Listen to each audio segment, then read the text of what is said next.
జీవగలిగిన దేవుని పిల్లారా, మీ అందరూ బాగున్నారా?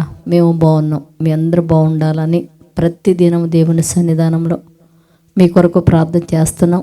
చిన్న ప్రార్థన చేసుకుని ఇవాళ మనము చక్కటి వాక్యాన్ని మనం ధ్యానం చేసుకుందాం. దేవుని పిల్లారా, ద్రవ్యం అంటే డబ్బు ఇచ్చి దేవుని పరిశుద్ధాత్మ శక్తిని లేదా పరిశుద్ధాత్మను మనం కొనగలమా?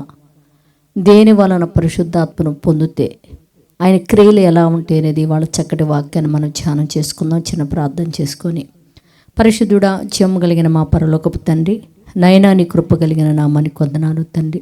బలహీనము అయోగ్యం అయినప్పటికీ తండ్రి, గత శనివారం నుంచి ఇప్పటి వరకు నీ దయాని కనికరం మా మీద ఉంచి మమ్మల్ని మా కుటుంబాన్ని చల్లగా కాపాడి నువ్వు చేసిన మేలులకై వందనాలు చెల్లించుకున్నాం తండ్రి. లైవ్ ద్వారా ఎంతమంది ఈ మాటలు చూస్తున్నారో వారిని వారి కుటుంబాలు మీరు ఆశీర్వదించి నీ కృపలో భద్రపరిచినందుకు వందనాలు తండ్రి.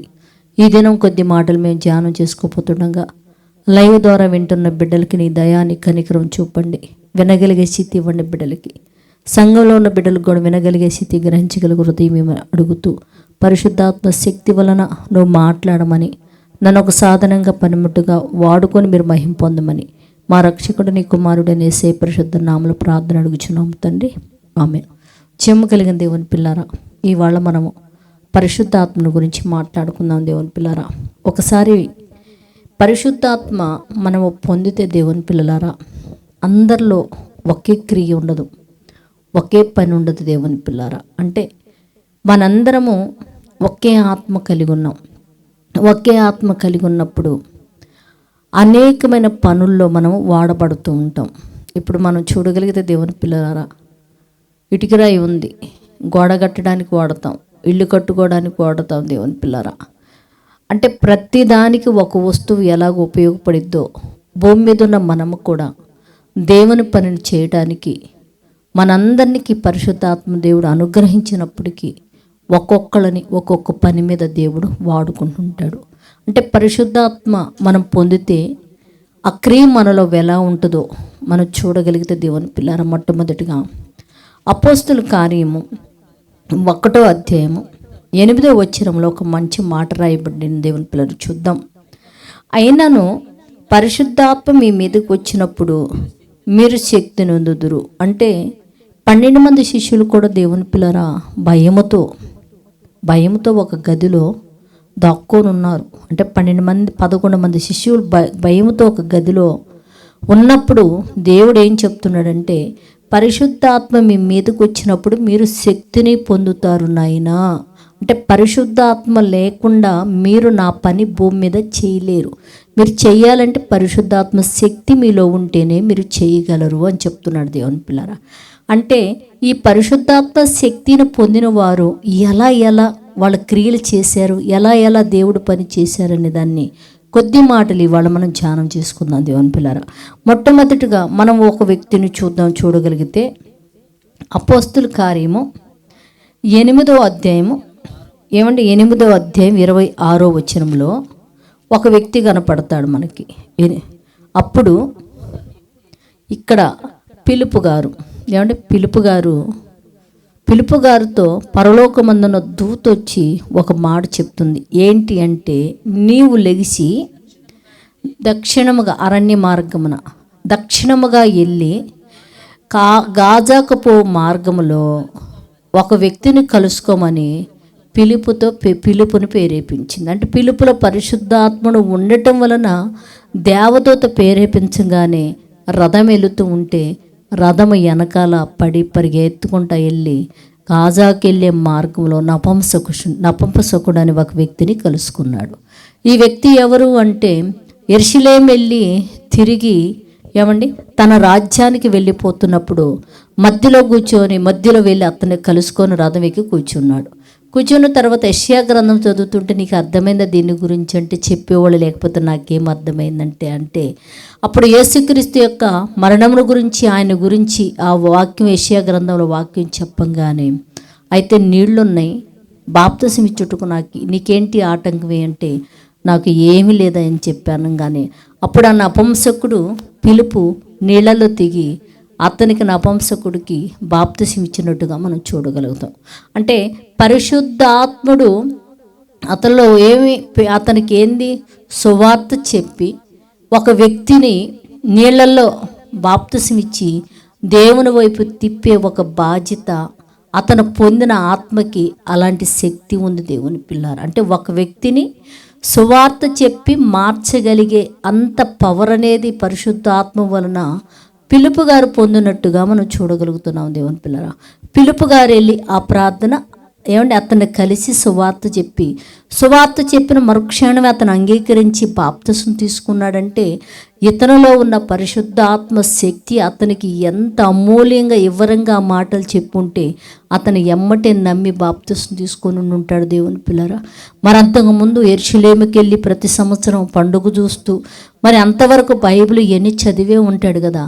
ఇన్ని గ్రంథాలు చదివినప్పటికీ ఫిలిపు కలుసుకున్నప్పుడే నీళ్లున్నాయి, నాకు బాప్తిసం ఇవ్వటానికి నీకేంటి ఆటంకం అన్నాడంటే, అంటే పిలుపులో ఉన్న పరిశుద్ధాత్ముడికి ఉన్న శక్తి, ఆయనకి ఇవ్వబడ్డ పిలుపు గారికి ఇచ్చిన శక్తి ఏంటి అంటే, ఒక పాపంలో ఉన్న వ్యక్తిని క్రీస్తుకు మరణ పునరుత్థానముల గురించి ప్రకటించి ఆ తక్షణమే బాప్తిసము తీసుకొని పరిశుద్ధాత్మను అతని మీదకి దింపగలిగే శక్తి ఎవరికి ఉందంటే పిలుపు గారిలో ఉన్నట్టు మనం చూడగలుగుతున్నాం. అంటే అట్టి వరమును పిలుపు గారికి పరిశుద్ధాత్ముడి ద్వారా అట్టి వరం పిలుపు గారు పొందినట్లుగా మనం చూడగలుగుతున్నాం దేవుని పిల్లరా.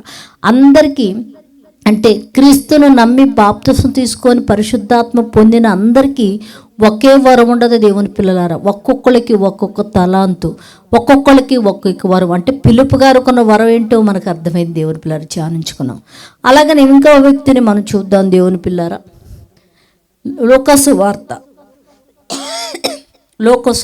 10వ అధ్యాయము, లోకాసు వార్త 10వ అధ్యాయం 21వ వచనంలో, ఇక్కడ లోకాసు వార్త 10వ అధ్యాయం 21వ వచనంలో, ఆ గడియలోనే యేసు పరిశుద్ధాత్మయందు బహుగా ఆనందించుచు, తండ్రి ఆకాశమునకు భూమికి ప్రభువా, నీవు జ్ఞానులకు వివేకమును ఈ సంగతులను మరుగు చేతు. అంటే ఇక్కడ ఏం చెప్తున్నాడు అనుకుంటున్నావు? యేసుక్రీస్తు వారంటే ఆ గడియలోనే పరిశుద్ధాత్మ యందు ఆనందిస్తున్నాడంట దేవుని పిల్లారా. అంటే పరిశుద్ధాత్మ పొందిన తర్వాత యేసయ్యకి ఏమి ఆనందం వచ్చింది అంటే, యేసయ్య ఏం మాట్లాడుతున్నాడంటే, ఇదిగో ఆకాశమునకు భూమికి ప్రభువా, జ్ఞానులకు వివేకులకు ఈ సంగతి నువ్వు మరుగుపరిచావు. అంటే ఏ సంగతి? అసలు ఇంత ఆనందించగలిగే శక్తి నీ యందు, ఇంత పవర్ కలిగిన ఆత్మ నీ దగ్గర ఉంది, నీ వలన ఇది పొందగలుగుతున్నావు అనే సంగతి జ్ఞానులకి వివేకం కలిగిన వారికి ఇది మరుగుపరిచి, సంటి బాలురికి నువ్వన్నీ అంతే ఒక చదువు లేని వారికి వివేకం లేని వారికి బయలుపరుస్తున్నావయ్యా నువ్వు. అట్టి నీ మాటలు, నీ శక్తిని పొంది నీ మాటలు చెప్పగలిగే మహాభాగ్యం ఎవరికి ఇచ్చావంటే జ్ఞానులకు వివేకులకు నువ్వు ఇవ్వలేదు, కానీ నాయన జ్ఞానం లేని వారికి నువ్వు ఈ భాగ్యం ఇచ్చావని చెప్పేసి అంట పరిశుద్ధాత్మందు యేసయ్య ఏమవుతున్నాడంటే బహుగా ఆనందిస్తున్నాడు. బహుగా ఆనందం అంటే లోకంలో తల్లిదండ్రులు బట్టి కాదు, ఏటిని బట్టే కాదు, పరిశుద్ధాత్మ యందు పొంది ఆ పరిశుద్ధాత్మ ద్వారా ఆయనకి ఎలాంటి ఆలోచన వస్తుంది? జ్ఞానులకి ఈ సంగతి లేదు, జ్ఞానులకి ఇంత భాగ్యం లేదు, వివేకం కలిగిన వారికి ఇంత భాగ్యం లేదు, ధనవంతులకి ఇంత భాగ్యం లేదు కాదు నాయన, జ్ఞానం లేని వారికి, పసిపిల్లలకి నీ శక్తి ఏంటో పరిశుద్ధాత్మ ద్వారా వాళ్ళు పొందగలుగుతున్నారు, చూడగలుగుతున్నారు, ఆనందించగలుగుతున్నారని అంట యేసయ్య అంట పరిశుద్ధాత్మ యందు బహుగా ఆనందిస్తున్నాడంట దేవుని పిల్లారా. అంటే నిజంగా లోకంలో చాలామంది మనం చూస్తే దేవుని పిల్లారా, ఒంటి నిండుగా సొమ్ములు పెట్టుకొని, బంగారం వేసుకొని, చీరలు కట్టుకొని, లేదా బంధువులు చూసినప్పుడు, సినిమాలు చూసినప్పుడు, లేదా డీజేలు పెట్టి డ్యాన్సులు వేస్తున్నప్పుడు, ఇలాంటివి చూసినప్పుడు వాళ్ళకు బహుగా సంతోషం, ఆనందం కలిగిద్ది దేవుని పిల్లారు, వాళ్ళకు బహుగా ఆనందం కలిగిద్ది. కానీ ప్రభువును నమ్ముకున్న బిడ్డలకు దేని యందు ఆనందం ఉంటుందో తెలుసా?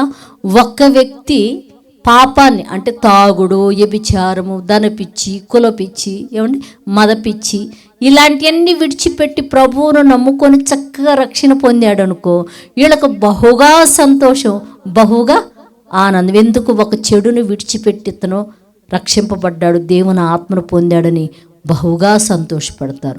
అందుకని ఇప్పుడు యేసయ్యకి ఏం సంతోషం వచ్చిందంటే, ఇదిగో జ్ఞానం కలిగిన వారికి, వివేకము కలిగిన వారికి అసలు ఈ సంగతులను మరుగుపరిచి, ఏమి జ్ఞానం లేని వారికి ఇట్టి సంతోషం, ఇట్టి పరిశుద్ధాత్మ ఈ ఆనందం ఇచ్చావు నాయన, నువ్వు ఎంత గొప్పవాడివయ్య అని చెప్పేసి దేవుని మహిమపరుస్తూ ఘనపరుస్తూ పరిశుద్ధాత్మ ఏందంట యేసయ్య బహుగా ఆనందిస్తున్నట్టుగా దేవుని పిల్లరా మనకి ఇక్కడ జీవగ్రంథమందు రాయబడింది. దేవుని పిల్లరా ఇంకా మనం చూడగలిగితే అపోస్తుల కార్యము 7వ అధ్యాయంలో కూడా ఒక మాట రాయబడింది, చూద్దాం దేవుని పిల్లరా. 7వ అధ్యాయం 54వ వచనం, 7లో 54లో మనం చూడగలిగితే దేవుని పిల్లరా, ఇక్కడ ఎవరంటే ఈయన స్టెఫను గారు. ఈ స్టెఫను గారు దేవుని పిల్లలకి అంటే ఇశ్రాయేలులకి వీళ్ళందరూ కూడా దేవుని మాటలు చెప్తున్నప్పుడంట వారంటే చెవులు మూసుకొని భయంకరమైన కోపం వచ్చి అతను బతకడానికి వీల్లేదని చెప్పేసి వచ్చంట అతని మీదంట రాళ్ళు రువి చంపడానికి ఊరి చివరికి లాక్కొని పోయారంట. దేవుని పిల్లారా చంపడానికి లాక్కొని పోయినప్పుడు అప్పుడు ఆయన చెప్తున్నాడు, ఏమంటున్నాడంటే, వారి మాటలు విని కోపంతో మండిపడి అతను చూచి పండ్లు కొరుకుంది. అయితే పరిశుద్ధాత్మతో నిండుకొనిన వాడై, అంటే తనకు కాదు కానీ పరిశుద్ధాత్మలో తన హృదయంలో నిండుకొనిన వాడయి ఆకాశం వైపు తేరు చూసి దేవుని మహిమయో యేసుక్రీస్తు దేవుని కుడిపాసన నిలిచి ఉండుట చూచిందని కేకలే చెప్పాడు. వాళ్ళకి ఎప్పుడైతే ఈ మాట చెప్పారో వాళ్ళందరూ ఏం చేశారో తెలుసా, రాళ్ళు రువి అతన్ని చంపేశాడు. అంటే వాళ్ళు తిడుతున్నా కొడుతున్నా అతనికి ఏం ఆనందం ఉంది, ఓరే నాయన మీరు నన్ను నిన్నైనా చేసుకుంటారా నాయన, ఇదిగో నేనైతే పరలోకమందున దేవుని చూస్తున్నాను, ఆయన కుడిపాసన ఉన్న యేసయ్యను చూసే భాగ్యం నాకు దొరికిందిరా నాయన అని చెప్పేసి, ఇదిగో ప్రభా నిన్ను గురించి చెప్పినందుకు నన్ను వీళ్ళు కొడుతున్నారు కదా, నా ఆత్మని నీకు అప్పగిస్తున్నానయ్య అని చెప్తున్నాడు దేవుని పిల్లరా. అంటే ఒక మరణంలో కూడా అతనికి ఎంత సంతోషం ఆనందమో చూడండి దేవుని పిల్లరా. ఈ వాళ్ళకి చాలామందికి అర్థం కాని ప్రశ్న ఏంటంటే, ఏమండి మనకు ఈ కరుణాకుడు సుగుడు అని ఇంకొక బ్రదర్ ఉంటాడు, ఏమండి అలా ఆ బ్రదర్ వెనకాల చిన్న పిల్లక పెట్టుకొని తిరుగుతుంటాడు. ప్రతి గుడి దగ్గరికి వెళ్ళి ప్రతి సాటికి వెళ్ళి యేసుక్రీస్తు మీద ఉత్సవయ్యండి, ఈ ఎండిపోయిన ఈ సిలువేంది ఇలాంటివి మాట్లాడుతుంటాడు ఆ బ్రదరు. అండ్ ఆ బ్రదర్ పేరు సరిగ్గా నాకు గుర్తులేదు కానీ ఆ బ్రదర్ ఏం చెప్తుంటాడంటే, చెప్తూ ఏం మాట్లాడుతుంటాడంటే, ఏమండి ఎంత అజ్ఞానంగా వీళ్ళు గొర్రెలని ఇలాంటి మాటలన్నీ మాట్లాడుతుంటారన్నమాట. కారణం ఏంటి అని మనం చూస్తే దేవుని పిల్లారా, అసలు ఇన్ని హింసలు ఇన్ని జరుగుతున్నా కూడా వీళ్ళు ఎందుకు వీళ్ళు ఇంకా ప్రభుని గురించి ప్రకటించడం కానీ ఆ మాటలు తెలియచేయడం కానీ మానట్లేదు ఏంటి అని చెప్పేసి దేవుని పిల్లరా, ఇవాళ మన దేశంలో కూడా అందరూ కూడా పిల్లి పిల్లలాగా అరుస్తున్నారు కదా. గోడ మీదకి పిల్లి పిల్లలు ఒకసారి ఏం చేస్తారు, రోత చేస్తారు, అరుస్తూ ఉంటాయి. అట్లానే రోత మాటలు మాట్లాడుతూ క్రీస్తును నమ్మిన వారి మీద క్రీస్తును బట్టి రోత మాటలు చెప్పి పిల్లి పిల్లలు అరిచినట్టు అరుస్తున్నారు ఒక్కొక్కరు. ఇలా అరిచినా కూడా దేవుని పిల్లల కారణం ఏంటంటే వారి అంటే మనమై మనం చేయలేమి పని. పరిశుద్ధాత్మ శక్తి అతను నిండుకొని ఉంది కనుక అతన్ని ఏం చేస్తున్నారు, పళ్ళు కొరుకుతూ అతన్ని ఇబ్బంది పెట్టి కొడుతున్నా కూడా ఏమంటున్నాడంటే, ఇదిగో దేవుని చూస్తున్నాను, ఆయన పక్కన నిలబడున్న యేసయ్యను నేను చూస్తున్నానని, అయ్యా నా ఆత్మని నీకు అప్పగిస్తున్నానయ్య అని చెప్పేసి పరిశుద్ధాత్మందు ఆనందిస్తున్నట్టుగా మనం చూస్తున్నాం. దేవుని మరణంలో ఆనందం ఏంటి దేవుని పిల్లరా? కొడుతుంటే కోపం కదా రావాలా, శాపకరమైన మాటలు కదా మాట్లాడాలా, ఇవేమీ మాట్లాడట్లేదు కానీ దేవుని మహిమను చూసంట అతనంట సంతోషిస్తున్నాడంట, ఆనందిస్తున్నాడంట దేవుని పిల్లరా. అంటే ఇతనికి ఏంటంటే ఈ సువార్త పనిలో మరణం వచ్చినా అతనికంట సంతోషం ఉంది కానీ బాధ అనేది లేదంటే అతను పొందిన పరిశుద్ధాత్మ శక్తి ఎలాంటిదైతే ఈ సువార్త పనిలో నేను ఎవరైనా కొట్టినా ఏం చేసినా సరే సంతోషపడగలిగే అంత శక్తి కలిగిన పరిశుద్ధాత్మ శక్తిని ఎవరు పొందారంటే స్టెఫెను గారు పొందినట్టుగా మనం చూడగలుగుతున్నాం దేవుని పిల్లరా. అదే అపోస్తుల కార్యంలో ఇంకొక పని కూడా మనం చూడగలిగితే దేవుని పిల్లరా, 8వ అధ్యాయము 17వ వచనంలో కూడా 8-17లో కూడా రాయబడిన మాట మనం చూడగలిగితే, ఏమంటే పేతురు యోహాను గారంట ఏమండి వారి మీద చేతులు ఉంచి అంటే వీళ్ళు ఎవరంటే ప్రభువును స్వీకరించారంట దేవుని పిల్లరా. ప్రభువును స్వీకరించి పరిశుద్ధాత్మ శక్తిని గురించి అనుభవం లేకుండా ఉన్నప్పుడు వీరు అక్కడికి వెళ్ళి పరిశుద్ధాత్మను గురించి వాళ్ళకి వివరించి ఎప్పుడైతే వారిని ఎత్తిన పెట్టి వారి మీద చేతులుంచి ప్రార్థన చేశారో పరిశుద్ధాత్మ శక్తి వారి మీదకి దిగిందంట దేవుని పిల్లరా. ఈ పరిశుద్ధాత్మ శక్తి వారి మీదకి దిగటం ఎవరు చూశారంటే గారడి విద్య కలిగిన సీమోన్ అని ఒక అతను ఉన్నాడు ఆ ప్రాంతంలో. అతను గారడి విద్య వలన అనేక మందినంట గారడి ద్వారా అతను ఏం చేస్తున్నాడు, మెప్పిస్తూ చేస్తూ ఉన్నారు. ఎప్పుడైతే వీళ్ళు ఆ ప్రాంతానికి వెళ్ళారో వీళ్ళు చేతులుంచి ప్రార్థన చేశారో వారి మీదకి పరిశుద్ధాత్ముడు దిగటం వారు చూసి అప్పుడు సీమోని అనుకుంటున్నారు, ఏంటి వీళ్ళు ప్రార్థన చేయగానే పరిశుద్ధాత్మను దింపి ఇదిగో భయంకరమైన రోగాలతో ఉన్నారు, వీళ్ళందరూ కూడా ఇలా స్వస్థత పొందారు ఏంటి అని చెప్పేసి అప్పుడు తను అప్పుడు దాకా గారడి విద్య చేసి సంపాదించిన డబ్బులు ఎండి బంగారం అంతా తీసుకొచ్చంట అపోస్తుల పాదాల దగ్గర పెట్టి ఏమడిగారంటే, మీరు పొందున్న ఆ శక్తిని నాకు ఆ పరిశుద్ధాత్మ నేను పొందినట్లు ఈ అధికారం నాకు ఇయ్యమని చెప్పేసి అపోస్తులైన పౌలుగా పేతురు గారిని యోహాను గారిని ఈ గారడి విద్య చేసే వ్యక్తి అడగంగానే అప్పుడు వాళ్ళు ఏమంటున్నారు తెలుసు. అందుకు పేతురు, నువ్వు ద్రవ్యం ఇచ్చి దేవుని వరం కనువరే పరిశుద్ధాత్మ పొందటం అనేది అది దేవుడిచ్చే వరము, మేమిచ్చేది కాదు. ఇది భూమి మీద ఎవరు ఇచ్చే వరము కాదు. నువ్వు యేసుక్రీస్తునందు విశ్వాసం ఉంచి ఆయనను రక్షకుడుగా నువ్వు అంగీకరించి నమ్మి బాప్తిసం పొందితే వచ్చే వరమురా నాయన, అది దేవుడు పరలోకమందున దేవుడు ఇవ్వాలి, కానీ అది మేమిచ్చేది కాదు నాయన అని చెప్పి అప్పుడు ఏమంటున్నాడంటే, నీ వెండి నీతో నశించును, నీ హృదయము దేవుని ఎదుట సరైనది మాత్రము కాదు గనుక ఈ కార్యములో నీకు ఎప్పటికీ భాగం ఉండదు, పాలుండదు నాయన. ఎందుకు అంటే ఈ వరం అనేది దేవుడిచ్చేది, మేమిచ్చేది కూడా కాదు నాయన. అదిగో వారందరూ కూడా యేసుక్రీస్తును సొంత రక్షకుడుగా అంగీకరించి వారందరూ రక్షణ పొందారు కనుక వారికి ప్రార్థన చేస్తే పరిశుద్ధాత్మ దిగింది. అంటే పరలోకమందున దేవుడే వారి మీదకి దింపాడు, కానీ మేమిచ్చేది కూడా ఇది కాదు. భూమి మీద ఏ వ్యక్తి కూడా డబ్బులిచ్చి కొనేది కాదు పరిశుద్ధాత్మ శక్తిని అని చెప్తున్నాడు దేవుని పిల్లరా. ఇవాళ పరిశుద్ధాత్మను గురించి కానీ ఆయన శక్తిని కానీ బలమును కానీ ఇవాళ భూమి మీద ఉన్న ప్రజలు ఎరుగక దేవుని పిల్లరా భయంకరంగా పరిశుద్ధాత్మని దేవుని నమ్మిన పిల్లలను వాళ్ళు చేసే కార్యక్రమాలు భయంకరంగా దూషిస్తున్నారు దేవుని పిల్లరా. అలా దూషించే వారికి యుగమందు రాబోయే యుగమందు క్షమాపణ ఉండదని చెప్పేసి మహానుభావుడైన యేసుక్రీస్తు వారు చెప్పడం అనేది జరిగింది దేవుని పిల్లరా. నిజంగా బైబిల్ను దూషిస్తూ బైబిల్లో దేవుని మాటలు చెప్తున్న వారిని భయంకరంగా దూషించి ఇబ్బంది పెడుతున్న పిల్లలని క్షమాపణ అనేది ఉండదు దేవుని పిల్లల. కనుక మన దేశమైతే క్రీస్తు మీద భయంకరంగా, క్రీస్తు మీద ఆయన పిల్లల మీద దేవుని మీద భయంకరమైన తిరుగుబాటు చేసి లేనిపోని శాపానికి దేశం గురైపోతుంది దేవుని పిల్లల. కనుక మన దేశముల గురించి దేవుని పిల్లలు, ఎందుకంటే భారతదేశంలో ఉన్న ప్రతి ఒక్కళ్ళు ఎవరంటే మన సహోదరులు.